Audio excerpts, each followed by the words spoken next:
Naquele tempo, aproximaram-se de Jesus alguns saduceus que negam a ressurreição e lhe perguntaram: Mestre, Moisés deixou-nos escrito: se alguém tiver um irmão casado e este morrer sem filhos, deve casar-se com a viúva, a fim de garantir a descendência para o seu irmão. Ora, havia 7 irmãos. O primeiro casou e morreu sem deixar filhos. Também o segundo e o terceiro se casaram com a viúva. E assim os 7.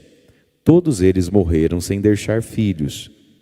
Por fim morreu também a mulher. Na ressurreição, ela será esposa de quem? Todos os 7 estiveram casados com ela. Jesus respondeu aos saduceus: Nesta vida, os homens e as mulheres casam-se, mas os que forem julgados dignos da ressurreição dos mortos e de participar da vida futura, nem eles se casam, nem elas se dão em casamento, e já não poderão morrer, pois serão iguais aos anjos, serão filhos de Deus, porque ressuscitaram. Que os mortos ressuscitam, Moisés também o indicou na passagem da sarça, quando chama o Senhor Deus de Abraão, Deus de Isaque e Deus de Jacó. Deus não é Deus dos mortos, mas dos vivos, pois todos vivem para Ele. Alguns doutores da lei disseram a Jesus: Mestre, tu falaste muito bem. E ninguém mais tinha coragem de perguntar coisa alguma a Jesus. Palavra da salvação. Glória a vós, Senhor.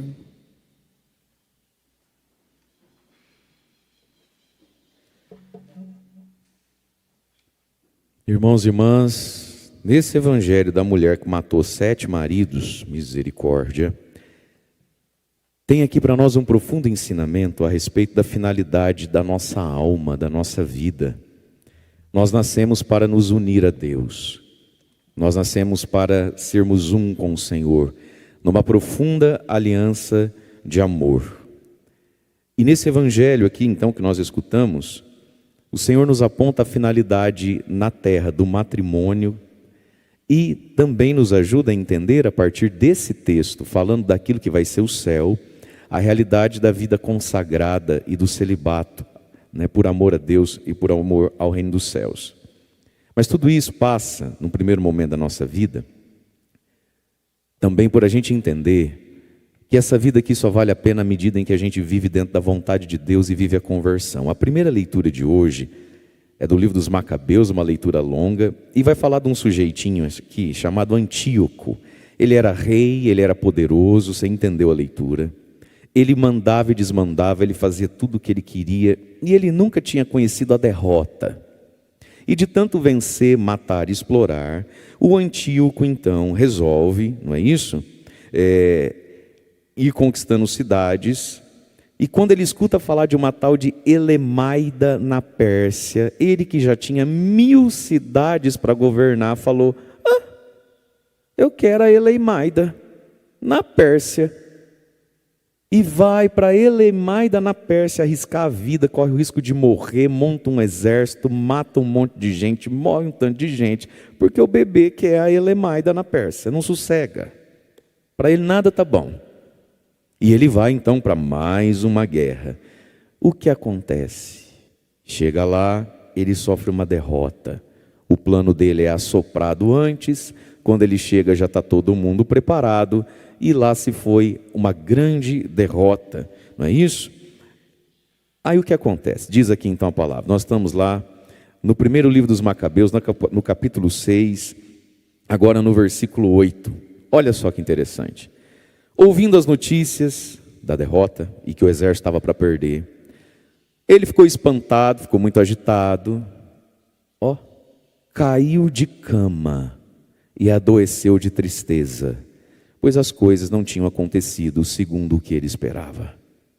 Ele foi frustrado e o bebê ficou dodói. Deitou na cama, não levanta. Ele está numa profunda tristeza porque as coisas não saíram como ele esperou. Pela primeira vez na vida, ele perdeu. Olha só. E agora, ninguém levanta ele da cama.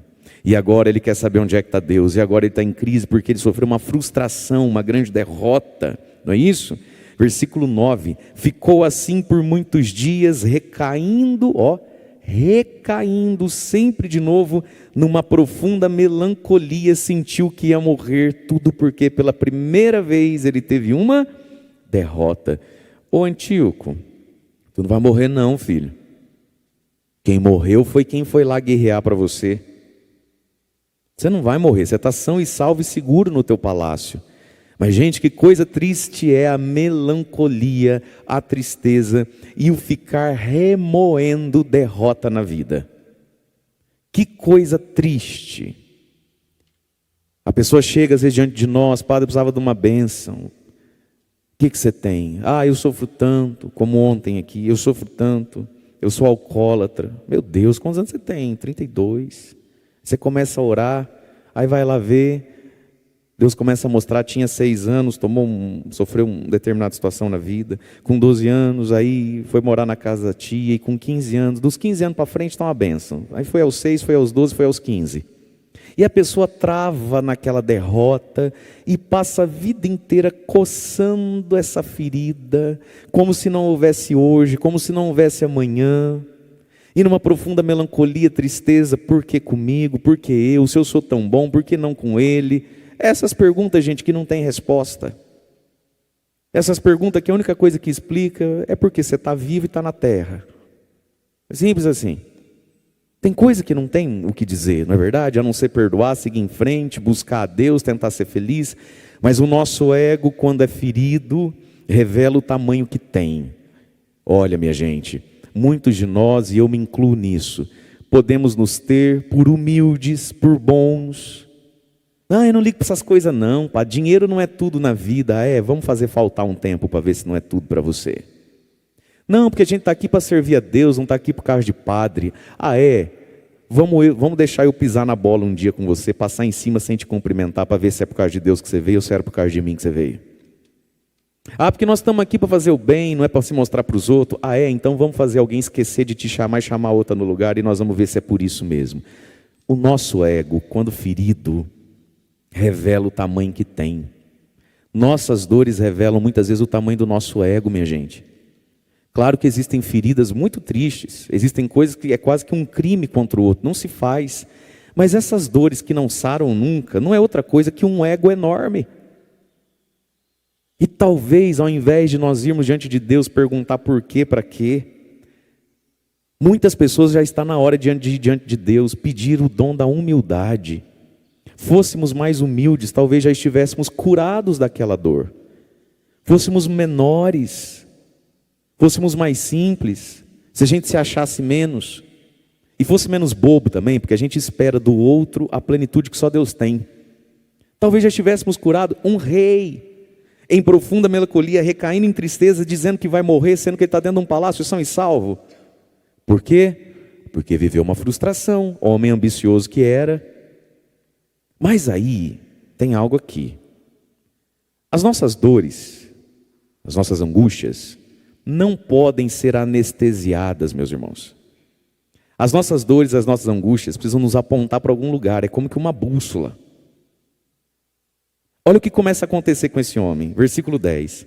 Ele chamou todos os amigos e disse: o sono fugiu dos meus olhos, não durmo mais. Meu coração desfalece de angústia.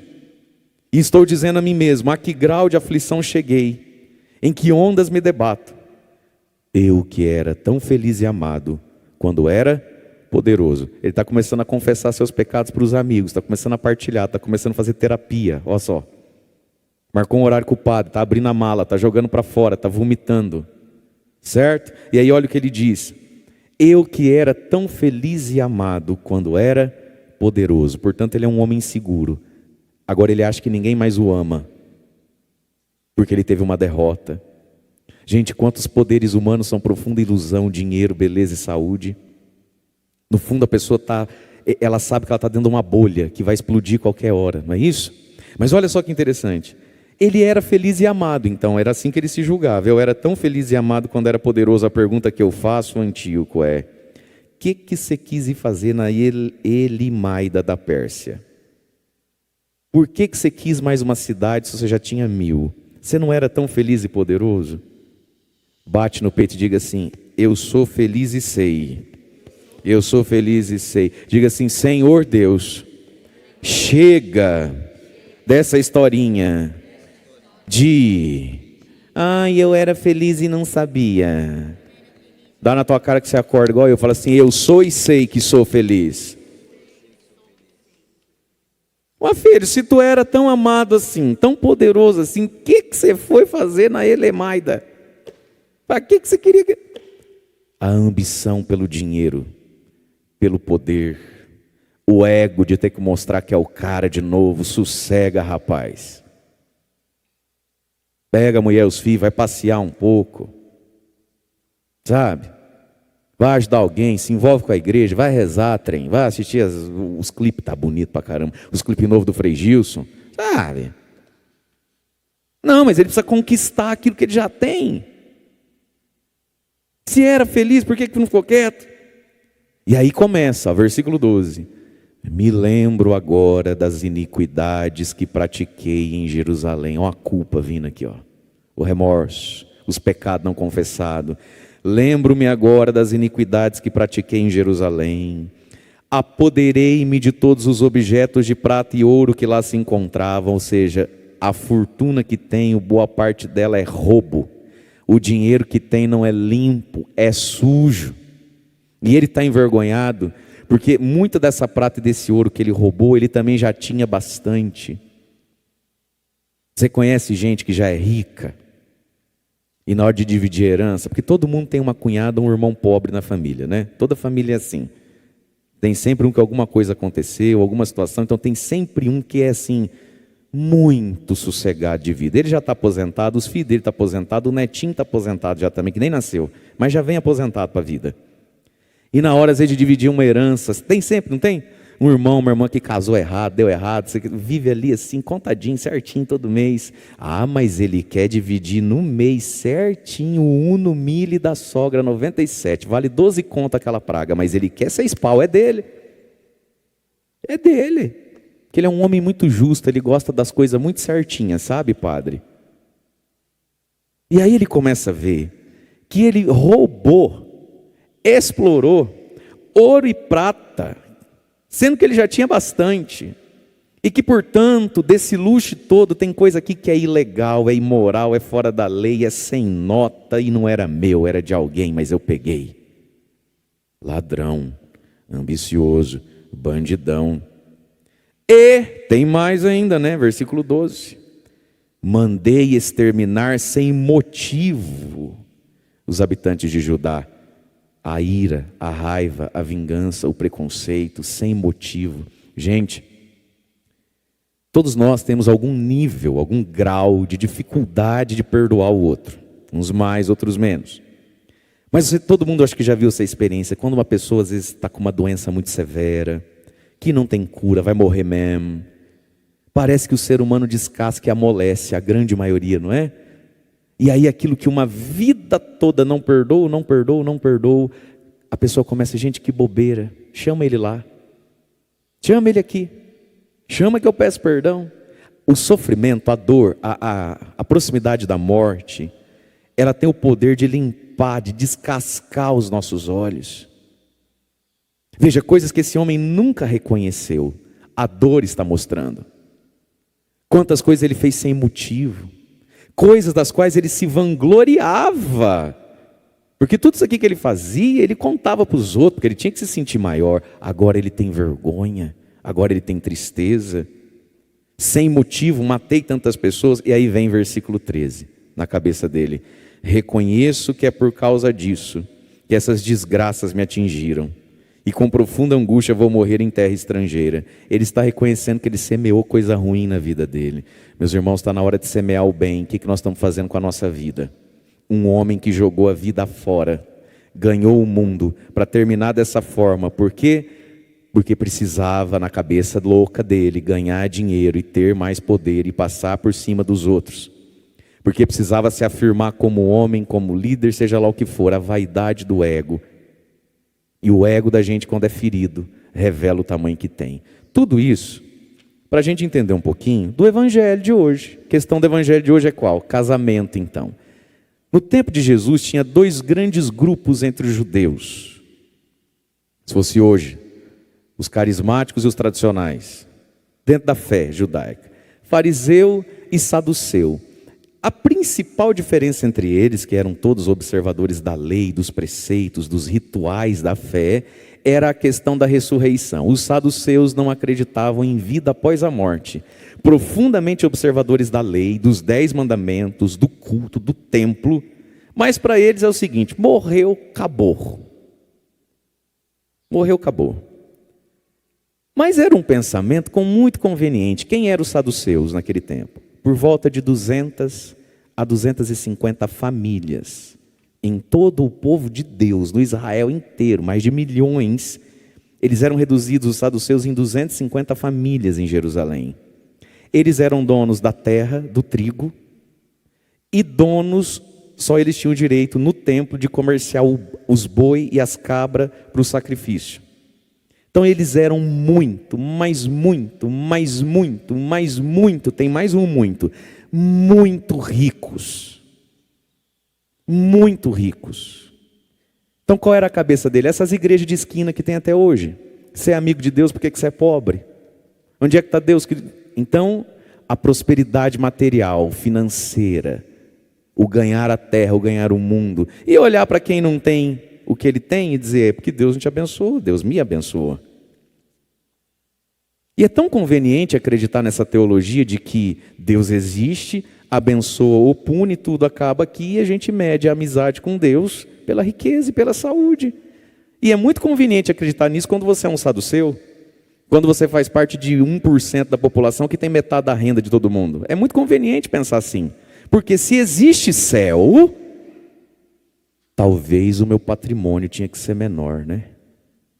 Se existe céu, talvez a fome do outro tenha a ver comigo, né? Se existe céu, talvez a miséria nos denuncie.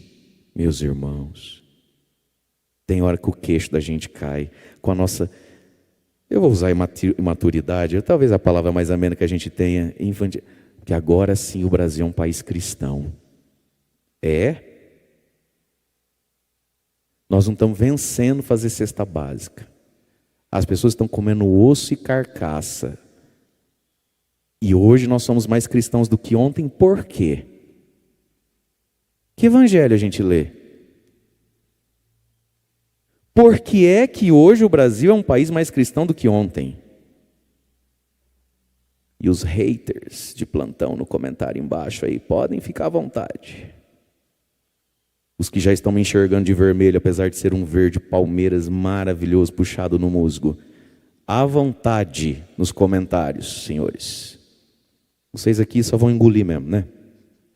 A pergunta é: por que é que hoje somos mais cristãos do que ontem, se todas as paróquias desse país não estão vencendo fazer cesta básica, e as pessoas estão comendo osso, carcaça? Eu só queria entender isso aí mesmo, porque a Bíblia que eu leio talvez não seja a mesma que a sua. É muito conveniente pensar assim para o saduceu, que o céu é na terra, cada um que se lasque, e eu sou um abençoado, não tenho culpa, vai se converter, vai rezar, trabalhe enquanto eles dormem, dá um jeito, eu não tenho nada a ver com isso. E aí eles vêm então para Jesus com esse problema central para eles não acreditam em ressurreição, em céu, portanto a eternidade não ecoa na terra. Veja, meus irmãos, acreditar no céu melhora a terra, porque se o céu existe, eu preciso me preparar para ele, sou correto? Então acreditar que o céu existe não anestesia a gente diante da terra, pelo contrário, acreditar que o céu existe precisa mudar a terra, meu coração, meus relacionamentos e todas as coisas da minha vida, sim ou não? Então veja bem, Jesus agora vai dizer para eles sobre a ressurreição e vai dar uma aulinha de teologia para eles, mas eles vêm com uma história bem sem vergonha. Como eles não acreditam na ressurreição e eles tinham uma lei esquisita entre eles, né? O sujeito casa, o primogênito, o primeiro a casar numa família é sempre o mais velho. Então ele tinha que escolher uma mulher muito bonitona. Já prevendo essa tragédia aqui, que era qual? Se ele morre, ela fica e não tem um filho, homem, o irmão da vez tem que ir lá fazer o filho homem, para ser descendência do irmão falecido. Então eu fico imaginando que todos os homens mais velhos das famílias só casavam com coisa linda. Porque essa lei é esquisita demais. E aí, Senhor, morreu, não tinha filho, o outro foi lá, sumiu, né? É a lei de Moisés. Não fez o filho, morreu, o outro, é a lei, sumiu. Não fez o filho, morreu 7 vezes. Ô, gente, alguém conhece uma mulher que ficou viúva 7 vezes? Ai, que mentira, essa história nunca existiu. Que exagero. 7 vezes. E eu, se eu sou o 4º, 5º irmão aqui nessa reunião, não ia não. Pode deserdar, pai. Você é louco, pai. Já matou 4, eu vou ser o 5º. O 7º, ó. Mulher nenhuma nunca matou 7. E não há homem corajoso para tal também, para ser o 7º. Essa história aqui, olha que exagero. A pessoa, quando ela não quer crer, ela acredita no... É ou não é? Tem nada a ver essa conversa, mas aceitando para argumentar, deixa a história andar. Jesus escuta toda essa pataquada aqui, que aí eles perguntam o quê? Senhor, se é assim então, vocês falam que tem ressurreição, então o Senhor explica. No céu essa dona é mulher de quem? Que ela foi mulher do 7. No céu ela é mulher de quem? Olha que visão mais besta. O que é o céu para eles? A terra de novo. É a pregação de muita religião. A terra de novo. O ser humano não se conforma de passar nessa terra e não ser famoso, rico e bonitão. Ele tem que voltar aqui. Gente, qual é a graça de voltar aqui? Você explica para mim. O ser humano, ele não aceita que tem gente que é mais bonita, mais inteligente, mais saudável, mais rica, que escolheu melhor o marido, a profissão. Não, a gente precisa voltar aqui. É uma esperança de voltar aqui loirinho, do olho claro, bebê de lata de mucilon. Sabe? É uma paranoia, meu irmão. Ou eles aqui não conseguem acreditar em vida eterna, porque no fundo eles acham que o céu é igual. Não, querido. A vida é a preparação de uma plenitude em Deus. Aí Jesus vai dizer o que para eles? Nessa vida os homens e as mulheres se casam. Aqui se casa. Para que se casa? Ah lá. Aqui se casa, mas os que forem julgados dignos da ressurreição do céu e de participar da vida futura, não se casarão mais, nem se darão em casamento, nem poderão morrer, serão iguais aos anjos de Deus. Gente, nós estamos destinados a sermos plenificados, para sermos como os anjos de Deus. E aqui está a finalidade do matrimônio. Para que se casa? Para se preparar para ser igual aos anjos de Deus. O marido santifica a esposa santifica o marido, entendendo o que? Você não pode parar em mim, nem eu parar em você. Nós dois estamos indo para o céu, para uma plenitude, onde essa mediação humana da presença e do amor já não será mais necessária. Mas na terra, essa mediação é um sacramento. É para isso que se casa. Esse é o papel do marido para a esposa, da esposa para o marido. E pensar assim, que você foi pensar, saber que você nasceu para se casar com Deus, porque aí que tá, vai para o céu, não casa com ninguém. Não, vai para o céu casar com Deus. E pensar que a alma humana tem em si esse poder, essa possibilidade de se casar com Deus, melhora o teu casamento nessa terra, pelo menos deveria. Sim ou não? Sim. Nós nascemos para esse tipo de amor. Agora, como é que eu vou me casar com Deus? Se na terra eu estou infernizando a pobre da minha mulher. Como é que vai casar com Deus? Se na terra está infernizando, adoecendo o pobre do marido que tem. A plenitude do amor. No céu seremos como os anjos. E os anjos não morrem, não casam. Não tem mais essa mediação, porque ali Deus é o absoluto. É o absoluto Deus, é um face a face. Então não precisa da mediação humana onde Deus acontece. Deus acontece no amor, no carinho, na vida sexual, nas conquistas, no filho que nasce, no companheirismo. Deus está acontecendo aí. Mas o céu é um face a face. Precisa mais de mediações, não é isso? E aí então nós entendemos aqui algumas coisas. Jesus diz então, e que os mortos, aí Jesus começa a parte teológica, que os mortos ressuscitam, ô saduceu? Isso aí é óbvio. Ele não é o Deus de Abraão, o Deus de Isaac, o Deus de Jacó lá na sarça falando com Moisés. Ele é Deus dos mortos? Não, ele é Deus dos vivos. Então Abraão, Isaac e Jacó tá morto? Tá dormindo? Tá vivo e bem acordado, filho. Dando glória a Deus, contemplando o Senhor face a face. Meus irmãos, tem ninguém dormindo. Tem ninguém dormindo. Está todo mundo muito bem acordado, no céu dando glória, no purgatório esperando a hora, ou queimando no quinto dos infernos. Tem ninguém dormindo. Pensa num parente teu que morreu. Amigo, conhecido. Pensa em teus falecidos. E pensou nos teus? Eu estou pensando nos meus. Bota a mão no queixo e fala assim, nossa. Quem é? Os homens com essa barba. Ele está bem acordado uma hora dessa. Tio, onde é que você está? Mas está bem acordado, meu irmão. Tem ninguém dormindo. E quando Paulo fala lá, aqueles que adormeceram no Senhor, é simplesmente uma expressão de linguagem, porque quando você vai num velório, você já foi em velório, que você olha e fala, não acredito que você morreu. Você rói pro caixão assim, você fala, ele está dormindo, gente.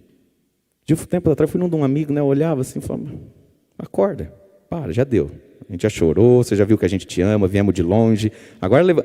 Aparecia um anjão, o Odinei. Chocolatão, coisa mais linda, negão. Eu olhava, eu falava, negão, já deu, né? Piada sem graça, eu vim aqui, tô inchado de chorar. Agora levanta e vamos. Gente, o homem estava dormindo, Senhor. Os que adormeceram no Senhor nada mais é que uma figura de linguagem que o defunto é um corpo que parece que está dormindo. Pronto, fecha parênteses. Não tem ninguém dormindo, está todo mundo muito bem acordadinho. Ou lá com Deus, ou Deus o livre e guarde onde? Está todo mundo acordado, meus irmãos. E prova disso são as bênçãos, as graças que nos chegam pela intercessão dos santos. Ué. Valei-me São José. Aí some o caroço. Vocês viram, né? Some o caroço. Valei-me São José. Cauteriza o útero da mulher. E ele estava dormindo. Estava lá, ele não está no céu. Então ele tem que estar. Pronto, acabou. Deus é o Deus dos vivos e não dos mortos. Ponto final. Pronto. Matou essa questão. Então o saduceu tem céu, tem vida eterna, e porque tem céu, porque tem vida eterna, nós precisamos olhar para essa vida aqui e redimensionar as coisas, porque tem céu, filho, e ninguém está dormindo. Onde é que você quer ficar acordado depois de morrer? Depende de como é que você vai redimensionar essa vida aqui. E isso passa pelo dinheiro, pelo poder, pela ambição e pelo matrimônio. E aqui tem uma beleza então. No céu, ninguém se casa, porque Deus é o absoluto, é o ponto de chegada. E aqui está o chamado de Deus, o carisma de Deus para a igreja na vida consagrada. Quando você vê um consagrado a Deus, quando você vê alguém que não casa por causa do reino de Deus, o que você está vendo? Uma profecia, um convite, uma memória e uma catequese a respeito da finalidade da vida. Nós nascemos para casar, nós nascemos para nos unir a Deus. Deus é o absoluto. E é por isso que o diabo e o mundo têm verdadeiro pavor da virgindade, verdadeiro pavor dos padres, do celibato, das freiras. Você já reparou que esse mundo acabou com o casamento? Quem é que casa mais? Eu acho que na família de todo mundo já tem gente que já tem filho, que não casa mais. Aliás, no Piquiri não era só os mais novos. Não, eu cheguei no Piquiri aqui, os velhos aqui não casam. Galera do test drive aqui. Ninguém casa mais não, casar para quê? Aí esse mundo que não quer casar. Quer que quem casa? Os padres. Os seus parentes, tudo que não vem na igreja, se você apertar um pouquinho, ele vai falar assim, eu não sei porque que padre não casa. Você casou. Está no quarto ajuntamento. Porque eu acho assim, eu não concordo com a igreja. Assim, acho que os padres tinham que casar. Você casou? Está morando junto, porque não tem dinheiro para fazer a festa. Você não tem vergonha de vir com essa cantilena? O mundo que não quer matrimônio, o mundo que diz também que qualquer dois juntos é matrimônio. Agora quer que eu caso? Me desejando coisa má, a senhora acredita? A vida consagrada é o quê? Visibilizar na terra. Isso é um chamado, isso é um dom. Exigente tanto quanto casar com outro. Você acha que é fácil casar com Deus, meu filho? Tá bom. Tá achando que é fácil casar com a igreja? Se eu contar, você chora. É um chamado. é um dom exigente, é uma exigência do amor, da capacidade do afeto da pessoa. Eu preciso amar a Deus e a igreja como homem. Então não adianta ficar esperando que o padre Mário vai virar madre. Não sei, gente. Eu sou um homem. Eu amo como um homem ama. Por isso louvo a Deus por tantas mulheres perto de mim para fazer a igreja amar um pouco de um jeito mais cor-de-rosa de vez em quando, com umas florzinhas de vez em quando. Se deixar tudo na mão do homem, meu Deus do céu, né? Mas veja, é um chamado, é um carisma, é um dom, é exigente, como é exigente o matrimônio, tem as suas exigências, tem as suas renúncias, mas é uma profecia, é uma catequese que o inferno tem ódio, que aponta o quê? Deus é o absoluto. Deus é o absoluto. Eu por quanto tempo não entendi, nem vivenciei coisas que não são o essencial, mas que revelam as essências, né? E a gente tem que cuidar disso, não é essencial, mas revela as essências, né? Mas por quanto tempo eu não entendi esse princípio espiritual?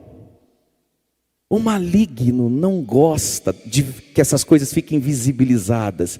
O maligno não quer um padre vestido de padre, não quer uma freira vestida de freira. Porque isso por si só diz alguma coisa. Para vocês que são cearenses, né? Essa cruzinha da Shalom aí, ó. Vocês são tão mais conhecidos lá, né? Todo mundo já entende muito mais imediato o que isso significa e implica, não é verdade, minha irmã? Capeta não gosta disso aí, não. Isso não é a tua essência, mas revela a busca de uma essência. E o maligno não gosta que Deus seja visto. Ele quer Deus nas gavetas. Ele quer Deus nos... Deixa Deus para lá.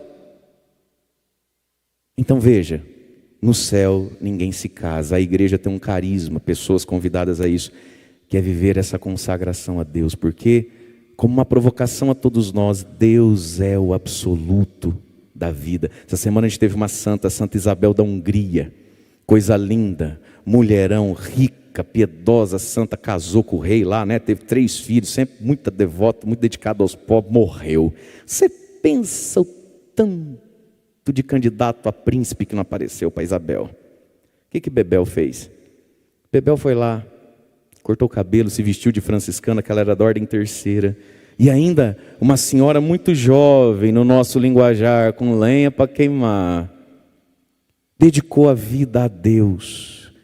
E como aquilo no tempo dela foi profético, foi polêmico, até com a própria igreja, que a rainha não queira um rei para aumentar ainda mais as terras, para aumentar ainda mais o seu reinado, porque uma rainha viúva agora ela casa com um rei, e esse rei vem com terra. Ela já tinha terra, terra mais terra, muita terra.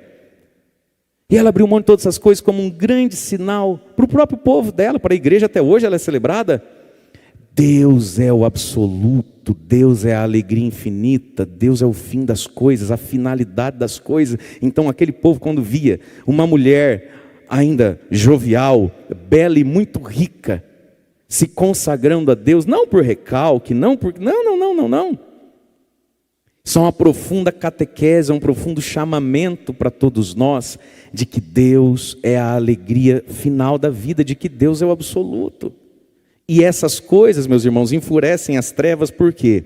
Porque essas coisas, quando bem vividas e percebidas, melhoram a vida de todo mundo. Porque essas coisas, quando bem vividas e bem percebidas, provocam todos nós a santidade. Despertam em nós um desejo, de ser mais de Deus, menos daqui. Isso encanta o céu. Então hoje é dia também, com esse evangelho, da gente rezar pelos casais,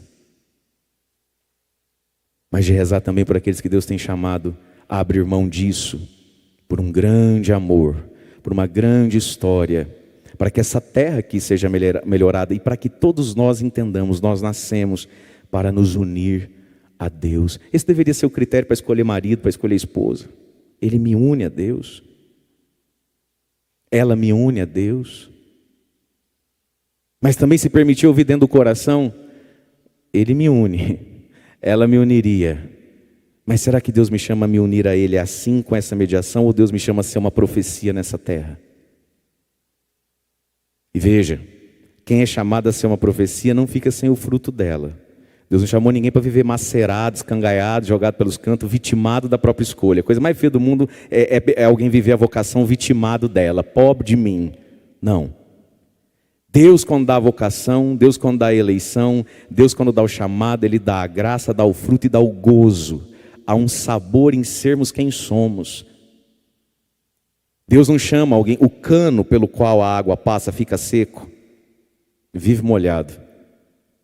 Molhado daquilo que não retém, molhado daquilo que não possui. Enquanto que tem muita represa e balde aí, lodoso, produzindo dengue. Porque está contendo. O cano pelo qual a água passa fica seco, vive molhado. O ser humano nasceu para fluir em Deus e no amor. A gente precisa encontrar os nossos caminhos. Mas rezar, queridos, é preciso coragem, né? É preciso renúncia. É preciso senso de fé. É preciso perspectiva de céu. Isso é fé. Esse negócio se explica na fé. E só entende quem tem fé. Porque as coisas do Espírito se falam em linguagem espiritual. E só quem é espiritual entende, diz Paulo. Quem é da carne não entende essas coisas. Quem vive na carne não pega esse assunto. Mas a gente precisa orar pela igreja, por santos casais, santas famílias. Que coisa linda é a família. Eu sou fruto de uma. E quem me acompanha há mais tempo sabe, eu sou desesperadamente apaixonado, fã-clube do meu pai, da minha mãe. Eu falo deles mesmo, porque assim, tem hora que eu nem acredito que existe dois seres humanos daquele, e eles se encontraram. Mas eu falei. Eu acho meu pai tão assim, a minha mãe tão assado, que fica ainda mais difícil assim, né? Que os dois se encontrou. Os homens vão entender o exemplo. Seria a mesma coisa, querido, de Cristiano Ronaldo e Messi jogar no mesmo time, no mesmo país. Não tem? Não tem. Então aconteceu lá em casa. Coisa linda, né? Agora, eu não fui chamado para isso. Algo de diferente foi dito dentro de mim. E a gente precisa acolher a vocação, então rezar pelas famílias, pelos casais, mas rezar também por tantos jovens, talvez por tantas senhoras e senhores. Deus é o absoluto, Deus é o final, e bendito e louvado seja Deus, e que nunca falte na igreja homens e mulheres na terra que nos apontam a realidade do céu, de um amor maior, de uma eternidade maior e de um matrimônio definitivo. Louvado seja nosso Senhor Jesus Cristo, para sempre seja louvado.